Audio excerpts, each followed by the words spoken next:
वर दे वीणावादिनी वर दे प्रिय स्वतंत्र रव अमृत मंत्र नव भारत में भर दे तू माँ।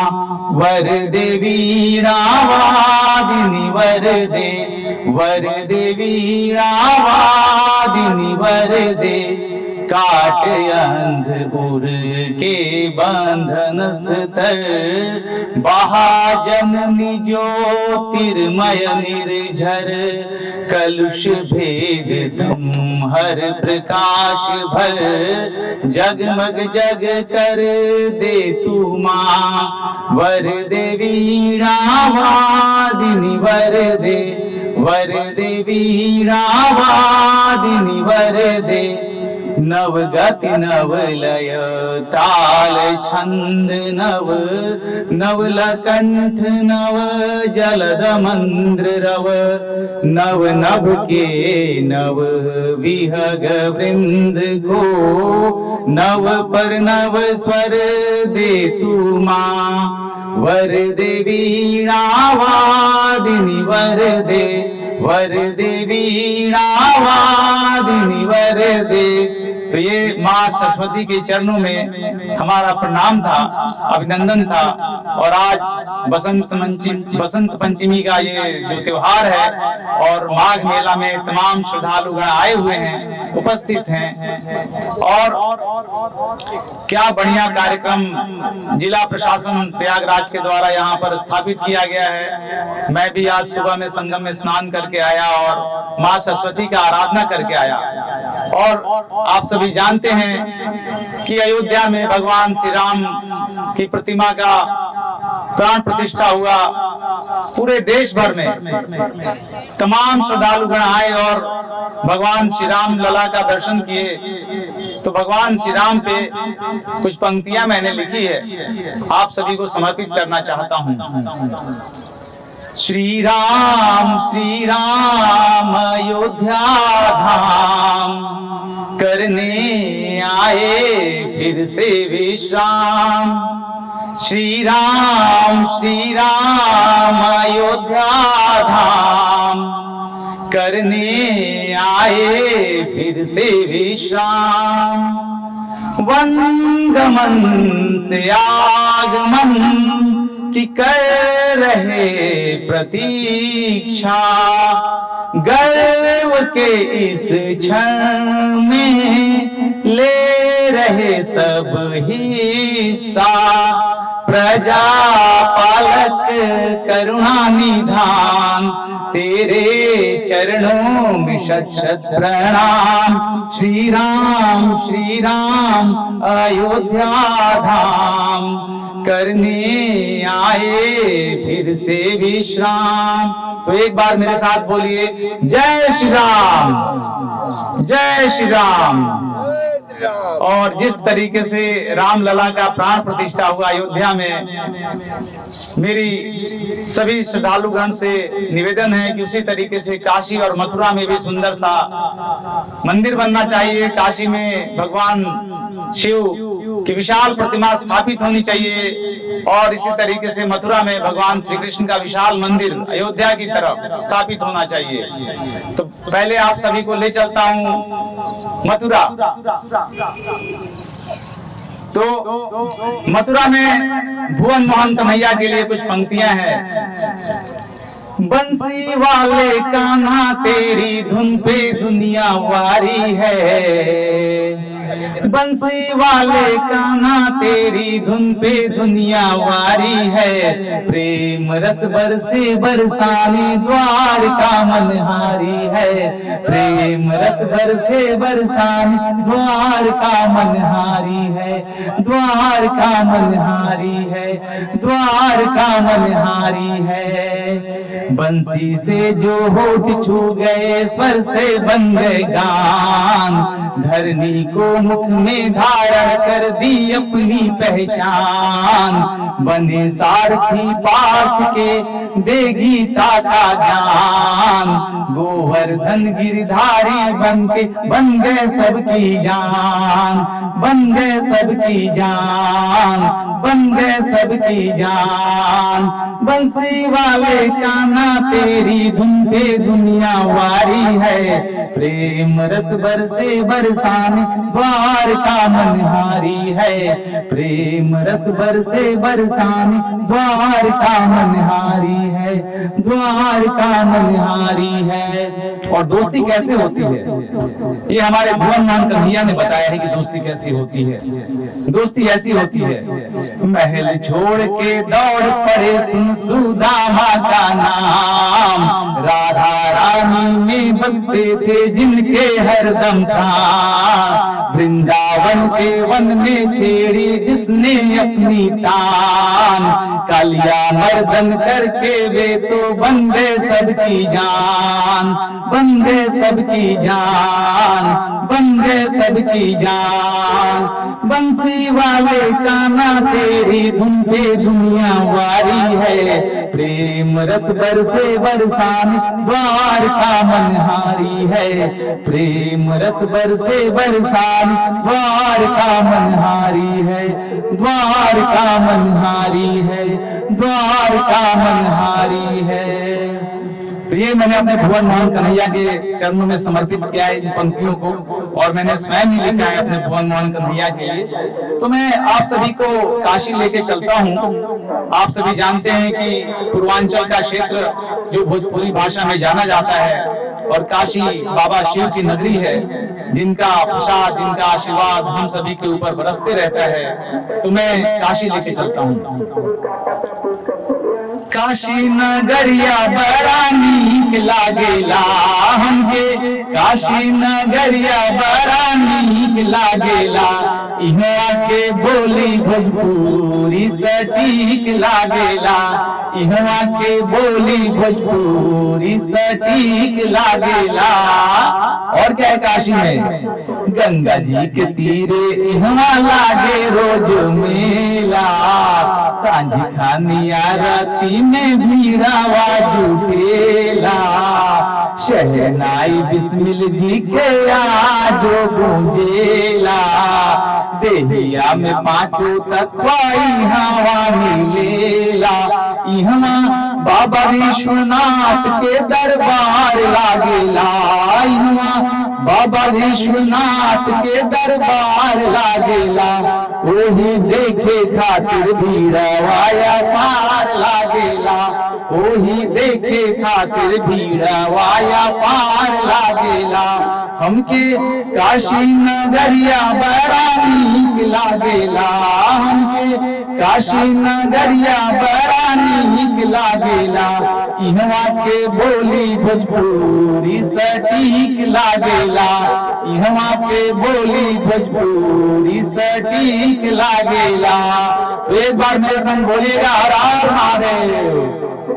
तो इस तरीके से भगवान शिव की आराधना में मेरी ये पंक्तियां, और जब हम सभी यहाँ पर संगम में आ ही हुए हैं, तो गंगा और यमुना नदियों का ये संगम है, और प्राचीन काल में सरस्वती नदी यहाँ बहती थी। तो चार पंक्तियां, कल कल कल कल गंगा जय संग बन बलशाली धारा, कल कल कल कल गंगा जय संग बन बलशाली धारा, क्षितिजल पावक गगन समीरा मंत्रोच्चार हमारा, जल जल जमल गंगा जल सम सम्यक संकल्प हमारा, धर्म अर्थ और काम मोक्ष से है पुरुषार्थ हमारा, हमारा प्यारा जन्म स्थान करेंगे इसका गौरव गान, हमारा प्यारा जन्म स्थान करेंगे इसका गौरव गान, शौर्यवती गौरव गाथा भारतवर्ष हमारा, सुर लय ताल सुरमयी सरस्वती से जय गान हमारा, नदियों की धारा से मिलता हमको है किनारा, परम तत्व में घुल मिल जाना होता लक्ष्य हमारा। हमारा प्यारा जन्म स्थान करेंगे इसका गौरव गान। हमारा प्यारा जन्म स्थान करेंगे इसका गौरव गान। हमारा प्यारा जन्म स्थान करेंगे इसका गौरव गान। प्रिय भारतवर्ष, ये कहते हैं कि जननी जन्मभूमि स्वर्गादपि गरीयसी। तो जननी और जन्मभूमि माता और हमारी मातृभूमि स्वर्ग से भी बढ़ करके है। तो कैसा है हमारा देश? मैं आपको सुनाता हूँ हमारा देश कैसा है, उत्तर से दक्षिण तक और पूर्व से पश्चिम तक। नदी की भागीरथी धारा से सिंचित जिसकी धड़कन हो, नदी की भागीरथी धारा से सिंचित जिसकी धड़कन हो, समस्त देवत्व से अभिभूत शोभित जिसकी कण कण हो, सौंदर्य की अद्भुत छटा से युक्त अपना देश, सौंदर्य की अद्भुत छटा से युक्त अपना देश, जिसकी धमनियों में गंगा और यमुना ही बहती हो, जिसकी धमनियों में गंगा और यमुना ही बहती हो, मुकुट मस्तक भी जिसकी प्रज्वलित हिम से दमकती हो, जिसकी माथ की बिंदी भी हिंदी से चमकती हो, जिसकी पाँव में हिंद अपना सर नवाती हो, जिसकी तट की रेखा भी समंदर से सुसज्जित हो,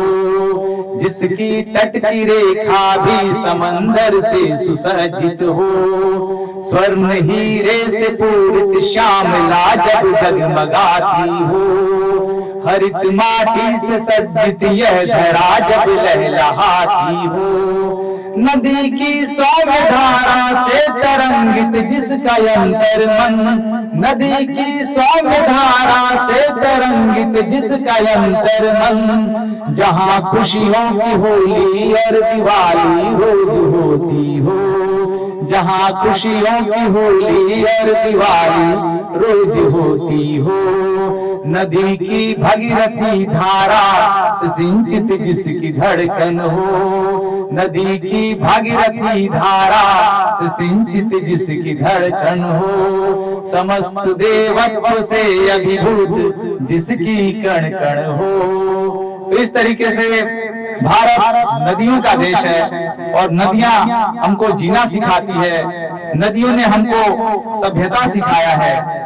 नदियों में अंतिम रूप में जब अंतिम दाह कर्म होता है तो भी हमें स्थान नदियों में ही मिलता है। तो इस तरीके से नदियां भारतीय संस्कृति की अविरल धारा रही हैं। और आज का जो माघ का ये महीना है, ये पुण्य महीना माना जाता है और माघ में भी बसंत पंचमी का महीना। तो प्रयागराज के तमाम श्रद्धालुओं को मैं नमन करता हूँ, दिल से आप सभी का हार्दिक स्वागत करता हूँ, अभिनंदन करता हूँ। आप संगम में स्नान करें और मैं इस मंच से ब्राह्मण महासभा के तत्वावधान में आयोजित इस कार्यक्रम के लिए इस मंच को भी नमन करता हूं और आप सभी को हार्दिक शुभकामनाएं देता हूं। पांडे जी के द्वारा बनाया गया यह मंच अत्यंत शोभित है, अत्यंत सुंदर है। मैं चाहूंगा कि भारत ही नहीं वरन पूरे विश्व भर में ब्राह्मण महासभा का पताका गूंजे और पताका लहराए और हम सभी अक्सर इन कार्यक्रम में शामिल होने का मौका मिले। हमारे बच्चे, हमारे लड़के लड़कियां इस कार्यक्रम में हमेशा प्रतिभागिता करते रहें। और मैं इसी के साथ इस मंच के वरिष्ठतम बाबा जी को यहाँ पे मंच पे आमंत्रित करता हूँ कि आए और हमें आशीर्वाचन से नवाजे, कुछ दो शब्द बोलें आशीर्वाद स्वरूप, ताकि हम सभी अक्सर आकर के जब भी यहाँ पे कार्यक्रम का आयोजन हो, अगले साल तो कुंभ का आयोजन होना है, तो मैं चाहूंगा कि हमें भी आमंत्रण मिले और हम सभी आकर के यहाँ पे कथा वाचन करें, भागवत सुनाएं और आप सभी तमाम श्रद्धालुओं का नमन करें। हार्दिक स्वागत करता हूँ। जी जी जी जी जी जी।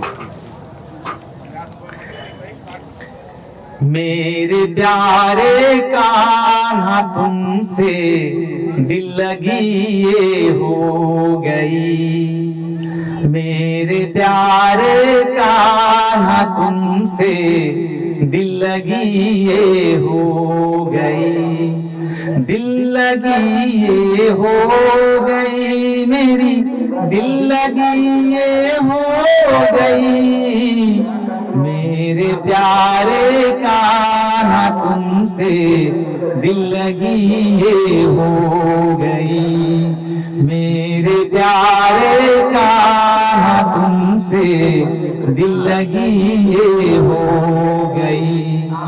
माथ पे तेरे मोर पंखी, हाथ में बंसी लिए, माथ पे तेरे मोर पंखी, हाथ में बंसी लिए, पाँव के पैजन से तेरी दिल लगी ये हो गई, हाथ के कंगन से तेरी दिल लगी ये हो गई, मेरे प्यारे कान्हा तुमसे दिल लगी ये हो गई, मेरे प्यारे कान्हा तुमसे दिल लगी ये हो गई।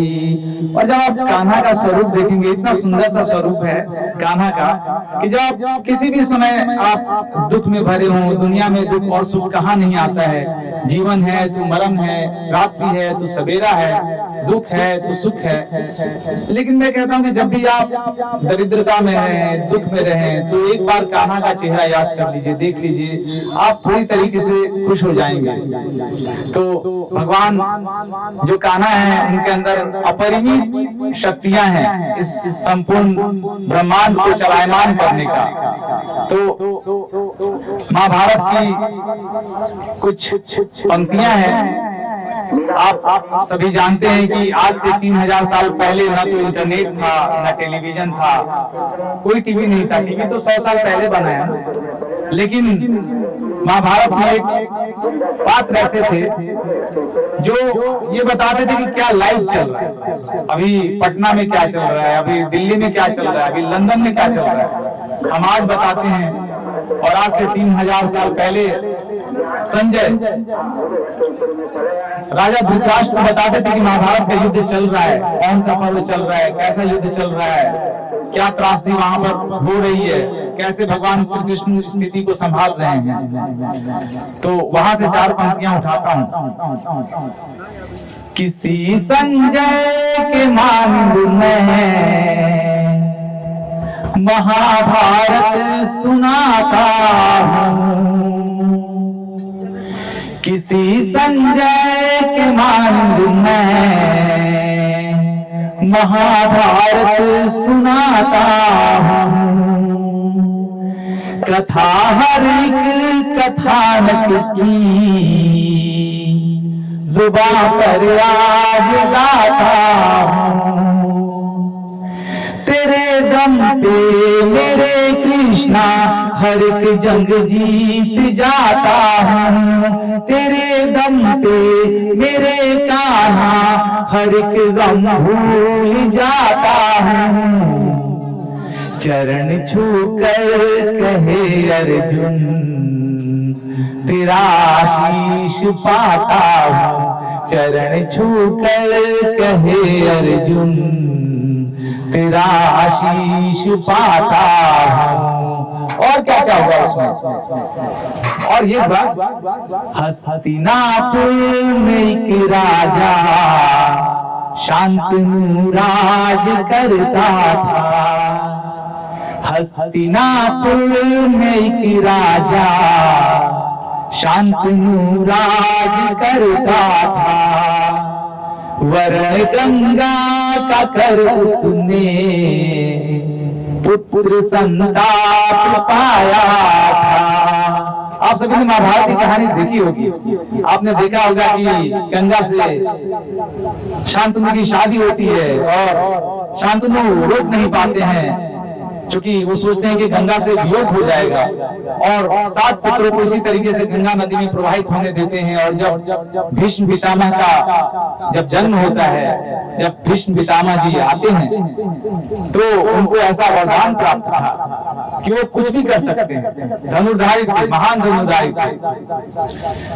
हस्तिनापुर में एक राजा शांतनु राज करता था, वरण गंगा का कर उसने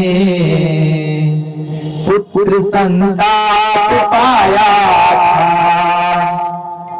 तो वरण गंगा का जिस तरीके से किया, और अंतिम जो भीष्म पितामह आए और उन्हीं के दिशा निर्देश में संपूर्ण महाभारत का युद्ध हुआ। वैसे तो भीष्म पितामह के पास में सब कुछ था, उन्होंने कहा कि मैं आजीवन ब्रह्मचारी रहूंगा। आप सभी जानते हैं महाभारत के क्षण को, और उन्होंने आजीवन ब्रह्मचारी रह करके जो केवट पुत्री थी जिनका नाम था सत्यवती, उन केवट पुत्री के वचन को उन्होंने पूरी तरीके से निभाया, क्योंकि केवट पुत्री सत्यवती ने कहा था कि हमारा ही पुत्र हस्तिनापुर पे राज करेगा और युवराज बनेगा। तो महाभारत के इस युद्ध में भुवन मोहन कन्हैया जी ने पूरा उनके सामने ही सारी रचनाएं रची गई, सारी सृष्टि रची गई।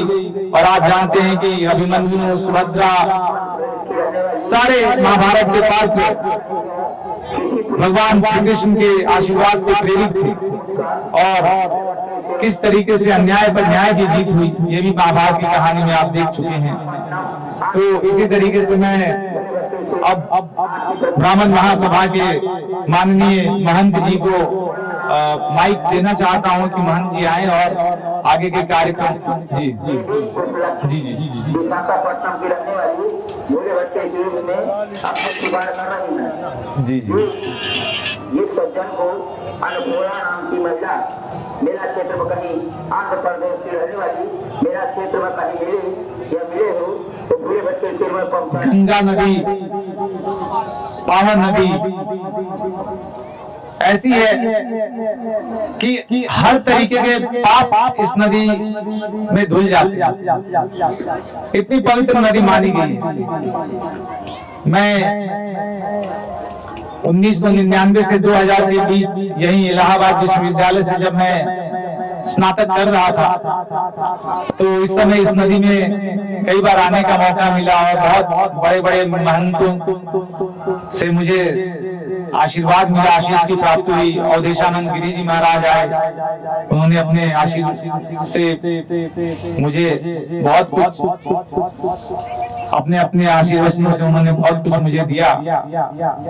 तो ये गंगा और यमुना और सरस्वती नदियां हमेशा से भारत को सजाती संवारती रही हैं।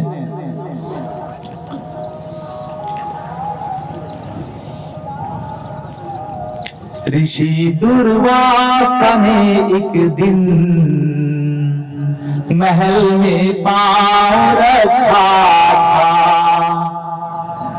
ऋषि दुर्वासा एक दिन महल में आए और उन्होंने रानी कुंती को आशीष दिया। तब वो राजकुमारी थी और उन्होंने कहा था कि जो आप वरण करेंगे, जिसका भी वरण करेंगी वो आएंगे।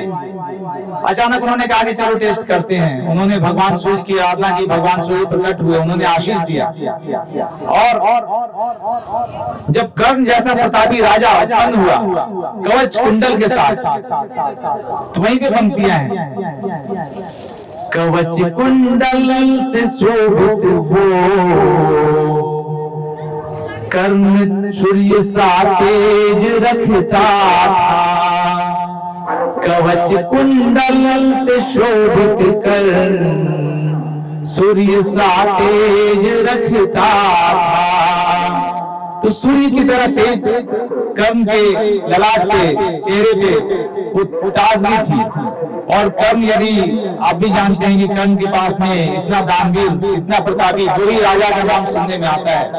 एक कहते हैं राजा हरिश्चंद्र जिन्होंने अंतिम समय तक सत्य का साथ दिया और कभी हार नहीं माना। और दूसरा दानवीर कर्ण, जब भगवान श्री कृष्ण परीक्षा लेने के लिए कर्ण के पास पहुंचते हैं और कर्ण का रथ पूरी तरीके से कीचड़ में फंसा हुआ होता है, तो कहते हैं कि बताओ क्या है तुम्हारे पास दान देने के लिए। कर्ण के पास उसमें सोने की एक दात लगी हुई होती है और कुछ नहीं होता। यहाँ तक कि वो अपने दांत भी दे देते, कवच कुंडल भी दे देते। ये ताकत थी कर्ण के अंदर, ये दान मिलता थी कर्ण के अंदर। और भारतीय सभ्यता संस्कृति बहुत ही पूरे विश्व भर में सनातन संस्कृति का प्रचार प्रसार हो रहा है। और मैं चाहता हूं कि इसी तरीके से भारतीय सभ्यता संस्कृति और सनातन का प्रचार पूरे विश्व भर में हो। यदि हमारे श्रद्धालुगण इसी तरीके से अपनी श्रद्धा एवं आस्था रखेंगे तो हमारी सनातन संस्कृति हमेशा आगे की ओर बढ़ती रहेगी।